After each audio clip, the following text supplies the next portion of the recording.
Can you see the dot? Can you see the dot? Okay. You can see a dot.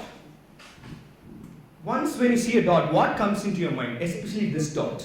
This dot, what comes in your mind? Yes? A cat trying to catch the dog. Very good. Then? Yes? The red dot in gun. Yeah, good. Any more? Yes? World. Wow. That's nice. Surrounding black. Surrounding. Black actually leads to us. Okay, that's good. Your environment. Okay. As someone studying physics, you know what came into my mind? See, it's a laser dot. How does this laser work? A lot of electron transitions, energy transitions. So that's what comes in your mind. So basically, sometimes a tiny dot we find may have a lot of knowledge. So it's us who has to bring out, ask questions, so that you can gain that knowledge from that particular dot. So yes, welcome to the world of blocks and colors, Rubik's cubing. So before going into the actual stuff, I have a fun fact for you. Around Rubik, who invented the Rubik's cube, he didn't have anything in his mind about designing a toy. All he wanted to do is to design something to explain 3D geometry. Someone who wanted to do something in math ended up in finding a toy.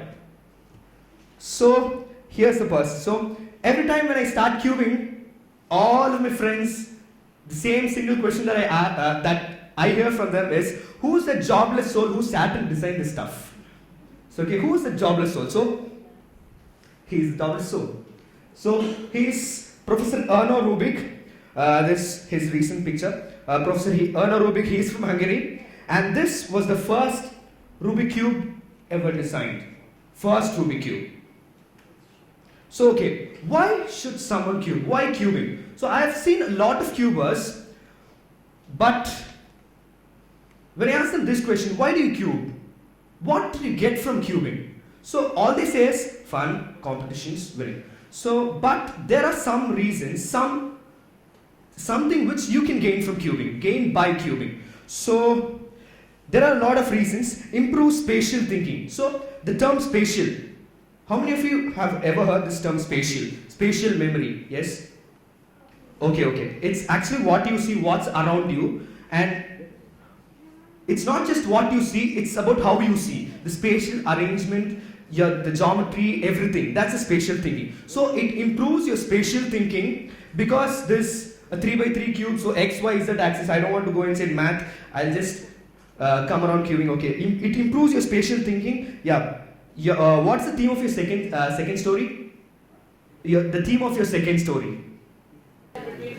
Yeah, left and right brains. Look at the second point. It brings coordination between your right and your left brain, because your left brain, which works for the logic, and your right brain, which works for the creativity, is put in here.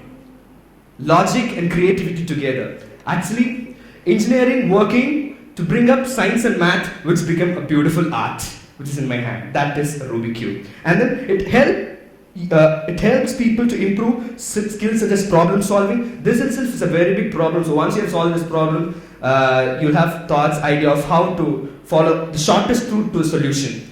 Okay, and there are some more too. It helps to sharpen your memory, because some people follow algorithms to solve it. There are certain set of algorithms. Algorithms are nothing but a set of moves that you're supposed to do to solve Rubik's cube. So once you start memorizing algorithms, so your memory power increases. Up to my knowledge, in the most famous method for solving the Rubik's cube, the Jessica Fredericks method, there are more than 150 algorithms. There are almost like more than 150 mathematics formulas. So once you start memorizing them, so memory improves, and then it helps students learn the important mathematical concepts. Yeah, mathematical concepts, mainly 3D geometry and group theory. This thing has. So you all are from 9th to 12th, right? So 3D geometry and group theory is something that you are yet to learn, so keep it in mind, and increases your IQ level. That is like one of the very central points that you get always. So how? When you come to the word how, there are two hows for Rubik's cube. How do people solve it and how do people learn it? How do people solve it and how do people learn it? So how do people solve it for the first question? So group theory is a mathematical method which is used to solve a Rubik's Cube. So people learn group theory, apply groups because there are 6 colors, 6 groups, and 3 different type of pieces, 3 different groups. So they put everything together and they solve it. And there are some predefined method, like I stated before, the Jessica Frederick's method, and you have the Ruse method, you have Petrus method, a lot of them. And then algorithms. Algorithms are a part of the predefined methods. And then some people use their own logic. I know a person who designed his own logic to solve a Rubik's Cube. So that's how people do it. And then how do they learn? So this is a screenshot that I got. There are about 180,000 video tutorials online to learn how to solve a Rubik's Cube. 180,000 videos. So you can learn through the internet easily. So okay, is there anything cool about this piece of colorful box? One of my friends is there, he's always like, come on, give some rest to that box. So my friends used to call this as a box. So is there anything cool about this piece of colorful box? Yes. So there's a big number. Can someone read the number? Is it possible to read the number? Yeah? Yeah, it's written 43 quintillion. I want the whole number. Starting from the 4 to the last 0. Okay, it's 43 quintillion. So it's like, you know how big is this? How big the number is? 43 quintillion. Yeah, it's explained over there. The 43 quintillion is actually the number of ways that you can shuffle this cube. The number of permutations this cube has. And one of those permutations is the solid state. So people are dying to find out the way to bring out that one combination out of that 43 quintillion. So I'll tell you how big the number is. If there was one cube scrambled for every permutation and they were laid from end to end, they would stretch approximately 261 light years.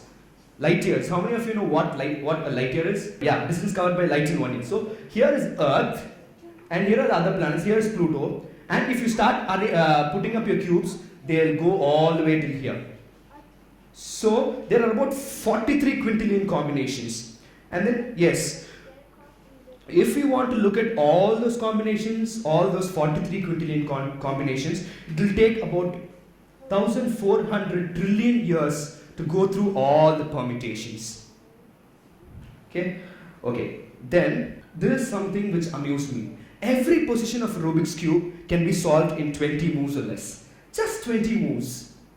Just 20 moves. I saw a cuber over here. Where is he? How many moves do you take? Have you ever tried to count your moves?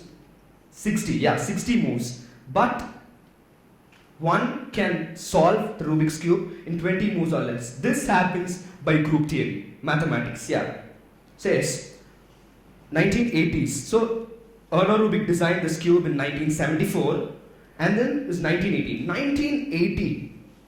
So 1 out of every single person on Earth tried to solve the Rubik's Cube. And then, see, it became the best-selling toy then, and then more than 300 million Rubik's Cube have been sold then. And then if someone have ever tried to arrange those cubes, like one above the other, it will go up to go from the North Pole to the South Pole. That was the estimated amount of Rubik's Cube sold then. So this is a regular Rubik's Cube, 3x3. This is what I have in my hands. And this one is of the bigger order. This is called as a 4x4. This has another name called as a Rubik's Revenge. Yeah. And then a smaller one, this is a 2x2. You can start with this. I prefer starting with a 3x3. And then look at this. Yeah, this is a Megamix. Yeah, exactly. This one has 6 sides and 9 stickers each side. But this fellow has 12 sides and 11 stickers each side. I have one of that in my collections. You can come and look at them. And then there is someone who's elder to him. This fellow. And there is someone elder to this fellow also. This fellow. A Petamix. This is considered as the toughest Rubik puzzle. It has 12 sides. Each side has 111 stickers. But the thing is, it's not that tough. It just consumes your time once you start to learn. And if you have interest in it. And this one? Mirror cube. Yeah, this is a mirror block. Yeah. See, this has, the colors are the same, but once you shuffle it, it becomes like this. This is shape-shifting puzzle. The shape goes off. So you have to bring it to this position back. That's your task. And then, yeah, To close with one of my favorite quotes, if you're curious, you will find the puzzles around you. If you're determined, you will solve them. This is quoted by Rubik. So, only if you're curious, you'll find the opportunities before you, and only if you're determined, you can catch hold of the opportunity and gain something from it. So, I'll say this again, if you're curious, you'll find the puzzles around you, and if you're determined, you'll solve them. So, it's done. I think at least two or three of you will take up cubing, happy cubing. And then now to the actual point. So, how I learned cubing. So, it was like, even if I start thinking of it, I think it's like one whole dream I had. When I was in 3rd standard, I guess, my father bought me a Rubik's Cube. It was a regular 3x3. He bought it from someone else. But that's not the point that I learned the Rubik's Cube. That I used it for about a month. And I remember breaking it because I couldn't even solve one side of it when I was in 3rd standard.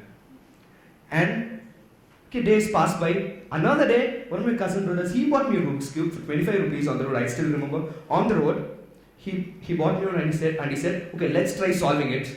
We were traveling from T Nagar to Pallavaram. So T Nagar to Pallavaram, let's check who's going to solve one side.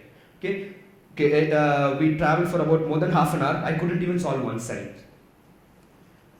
So you may have the opportunities, you may have things in your hand, but you'll be totally blind of how to use it and how to come out with it. But you have to be determined.